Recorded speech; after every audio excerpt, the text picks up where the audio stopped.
What's your Yahweh this week? Mine is the church service yesterday. We had like a combined church service with a church in our town. And it was like a really full sanctuary. And the spirit was just in the building. Mm-hmm. Like the chills I felt the whole time was amazing. Yes. What's your Yahweh? Haley? Mine's the same. It was an amazing church service, and it was technically the longest church service I've ever been to, but it felt like it was 30 minutes. Mm-hmm. You couldn't even tell. It was so amazing, and it felt so powerful and rejuvenating, and just like Filled you up. such a good start for like this week, especially. I feel like Yeah. So this is our last in-person episode. for a while because I'm going to college, so we're going to be on Zoom or whatever for the next few episodes. But don't worry, y'all. We're still gonna film Mm-hmm. because we know y'all wanted to know. Mm-hmm. So, we're gonna continue our series. Mm-hmm. Don't you worry about a thing. We're going to get copyrighted. I know. Okay, so what are we talking about today? We're talking about another fruit of the spirit. Goodness. Wait, I can't sing on here. Never mind. We're not that famous. It's okay. Yeah, but if we were to get famous and then somebody looked back, they'd be like, oh my gosh, these girls. Copyright. Anyways. The definition of the word good as a noun is actually righteous. For real? Yes, not as an adjective, but as a noun. So, that's why it's used so much in the Bible. Actually, you don't know how many times I it's was used about in to the say. Bible? The word goodness is used 50 times in the Bible. Period. Like the word goodness. Yeah. That's actually kind of cool. That's one word to be used a lot. I feel like it's used more than that. It might be. I don't know. There's something. I just looked that up and that's what it And said. I feel like we say good a lot. Like, That's good. Okay, good. Cool. Wait, no. Yeah, I mean, cool is like the same thing. good morning. Good. Good afternoon. Good night. Like, we say good so much. But like, I feel like the word's kind of like overlooked a little bit and like overused. It's forgotten what it really can deeply mean. Because God calls us to be good in what we do and say, but we should also have a heart posture that's constantly seeking goodness, and we can't just like do good works without having that heart posture, you know? Yeah, because we have to be good for God, not for the sake of just being good for other people to see it, you know? Yeah, like we shouldn't be doing it to seek approval or seek reward. We should be doing it because God calls us to be, and that's what we should. That's why we should do everything. That's why we should do any fruit of the spirit. You know. Goodness is from the Greek word ag. I'm really. I didn't want to speak anyways. I'm sorry. Okay. Goodness is from the Greek word. I'm gonna say this wrong, but I'm gonna try my best. Agathosine. Where is it? Oh, yeah, that's hard. Agathos, and then it's also down here. It's spelled differently too. Agathosine, and it's not just about doing what's right. It's about actively choosing to be kind, generous, and understanding towards others, even when we don't have to. When the society tells us that you're allowed to be mean to those people, when you don't have to be good or kind or loving to those people, we still actively choose to be like that. And it's going the extra mile to spread positivity and care. Yep. It's the goodness for the benefit of others, not for simply the sake of being good. Yeah. Good. Yeah, I definitely agree. I feel like a lot of people, you're like, you know, have you noticed, like, adults, you're such a good kid, or y'all are such good kids. Good. But that's not why we should, you know? Yeah, like, no, we shouldn't be doing it because we want people to tell us that we are. Like, yeah. Yes, we are, and we But are that because I want people to see that it's for God, you know? I'm only this way because I was called to be. That's why, lately when people have been saying, I mean, you're such a good kid, you're gonna have such a good time at college. I'm like, it's Jesus, it's not me, like, by any means. Yeah, for sure. Like the other day, I told her, I said, you're just such a good friend when we were talking about something, and she said, it's all Jesus. Because I feel like at the mission trip when Emma said that, it just like kind of stuck with me. Yeah, yeah. And now I say it too. Yeah, I totally get that. Because it really, that's like totally the whole. Because it is not me, like, it's never by any means. If it was just me, then I would never be good. Yeah. Ever. Like, I could never be this good. Because I think we have we do have the perfect example of goodness in Jesus, because how good is it that Jesus sacrificed his life on the cross for wretched, horrible sinners to give us all eternal life? Like, and it's an example of God's goodness to mankind too, like giving us that gift of Jesus. And we can't truly be good like God like that, but the whole point of the fruits of the Spirit is for us to strive to be made into the image of God. So try the best we can to be like that. And I feel like it also just shows God gives us the goodness in so many different ways. And like Jesus, he gave us a goodness in like a physical, like a actual human, and it kind of shows how we can give goodness in multiple different ways too. And it's not just doing, like, you can do kind acts, you can say kind words, you can just you can also not do mean things to be a good person. It's just, it makes you think about how God does so many things to be good, and he does them in different ways, so we can do the same. Goodness can be shown throughout us in so many ways, and also throughout different people in so many different ways, because everyone's different. So the goodness you see in one person may not be, if you see that in someone else, it may not be seen the same. Yeah. So I have a Bible quote. Ephesians 5, 8, and 9. No way. I have the same verse, but I have 8 through 10. It's not even, it's like, shut up! No, because it's not even like it's not even a goodness verse. Like, I didn't even Google it and say Bible verses about goodness. No, this just literally, no way. I found it on a thing. Oh my. Okay, I'm gonna read it. Okay, this is read through insane. 10. Read through 10. This is not a coincidence. It's not This a is coincidence. That's crazy. I was literally about to be like, okay, after you read yours, I'm gonna read this one. For once you were full of darkness, but now you have light from the Lord. So live as people of light. For this light within you produces only what is good and right and true. Carefully determine what pleases the Lord. I just love that. Like, it like just resonated with me. Yeah. Because God has been so good to us by giving us this light when we were so dark. Yes. So we need to spread that light to others. Like, why wouldn't we? Why wouldn't we? Why shouldn't we? I mean, it's gifts as what was given to us, we shall give to others. Like, that's just, it just, I don't know, it just makes sense to me. I'm sorry for burping. I'm sorry. It just makes sense to me that we should be doing that. You know what I mean? Like, it makes sense to go and, oh, he gave us this awesome gift. I feel like I need to go share this. I need to go and tell others how great it is, because I want them to experience this awesome goodness he's given me.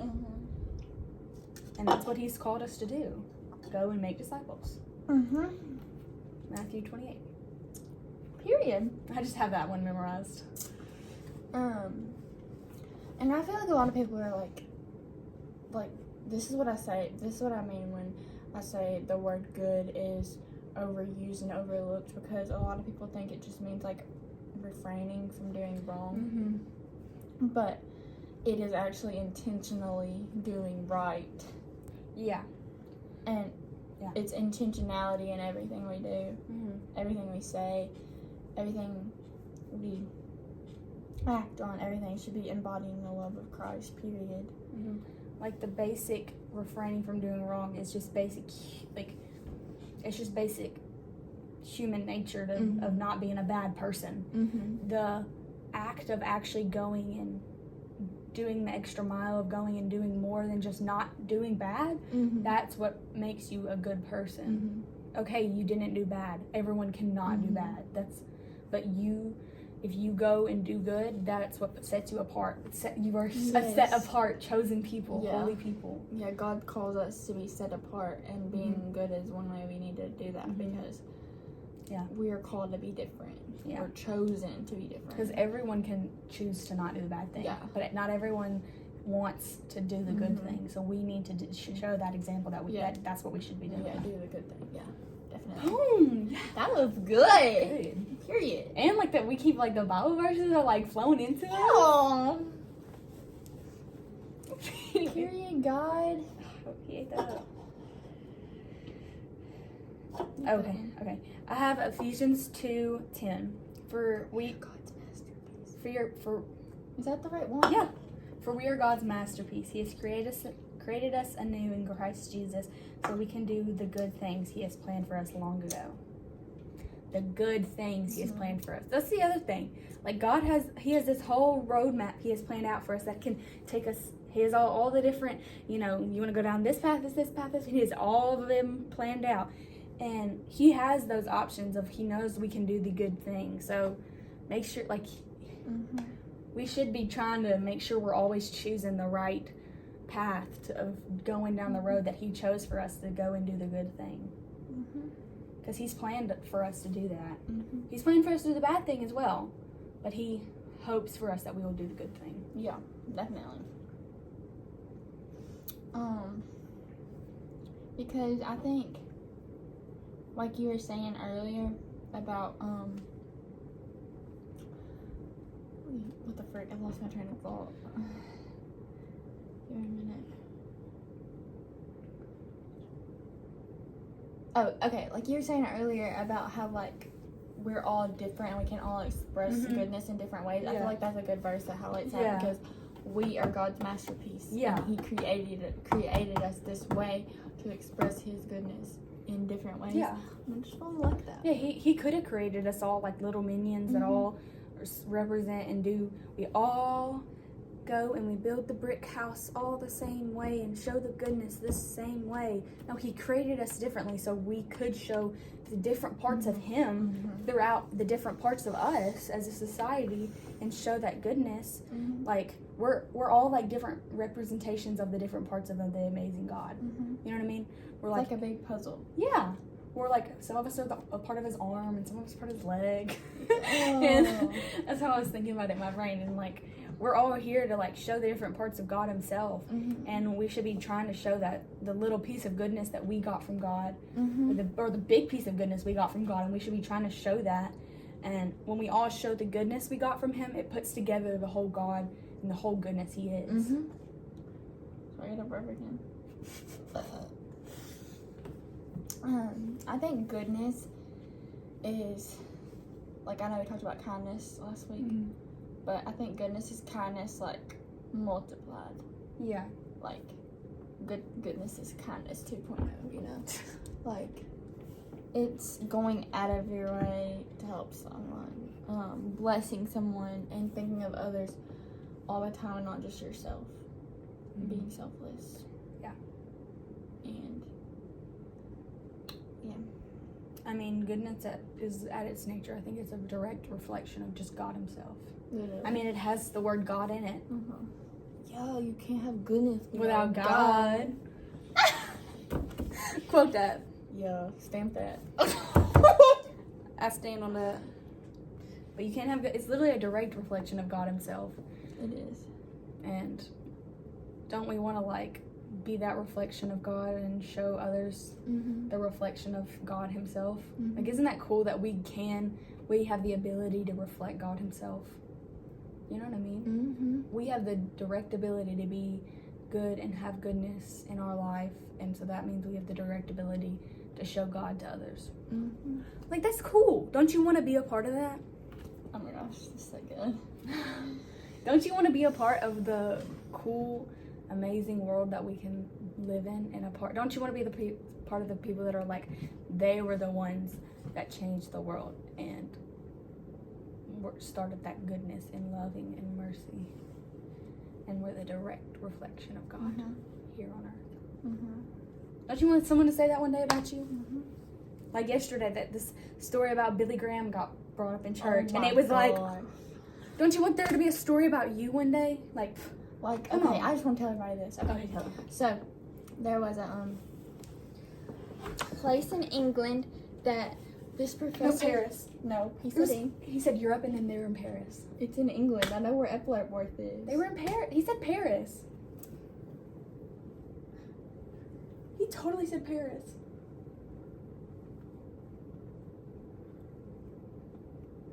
Maybe Michael told the story wrong, but he's totally said Paris yesterday. Yeah, it's in England. Oh. Anyways. But so it's where John Wesley, the founder of the Methodist Church, he lived. It was in like his living quarters, and he had built an altar, and there were 2 holes in the floor where he spent on his knees praying for hours and hours on end every day, and then this professor brought a group of kids from, I forgot what. I think they're from America. Well, yeah. They were just like a college class. Yeah, but I one of his forgot what college college classes. it was.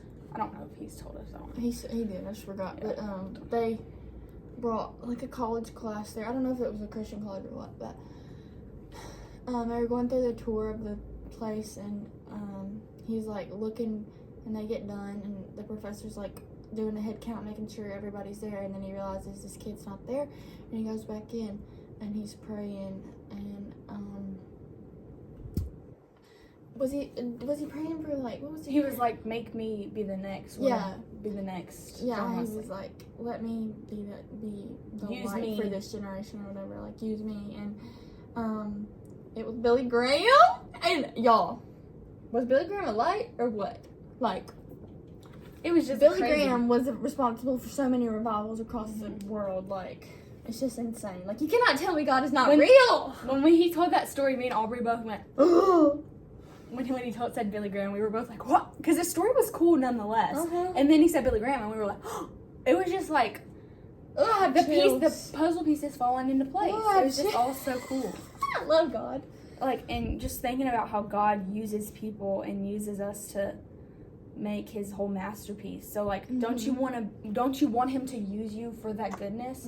So for him to be able to use you for that goodness, you have to accept him and be willing to do that good, like be willing to be good. And so I feel like we should ultimately be completely striving to be good and be ready to be like a puppet for God, basically. Like, let God use us.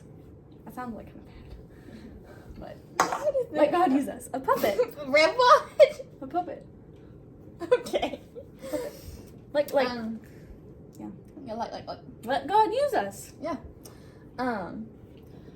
And I think to let God use us, we have to be filled up with the Holy Spirit each day if we want to strive for goodness. So we have to let the Lord guide your actions and words and bring him into your everyday and talk to him because he is good and he is the perfect example of goodness. So why would we not? Yeah. That's all I got. That's all I got. That's perfect. Okay. Anyways, So goodbye for now. forever. I'm just kidding. We're not ending the podcast. Don't worry, guys. We will But- see you in 2 weeks. But you'll see me in a different setting. And we're going to keep on our 2-week posting schedule. Yeah, because we are college kids. And it's hard life out here. And we love you. It's And over and out. we'll see you next time for a Fruit of the Spirit episode. Jesus loves you. Bye bye.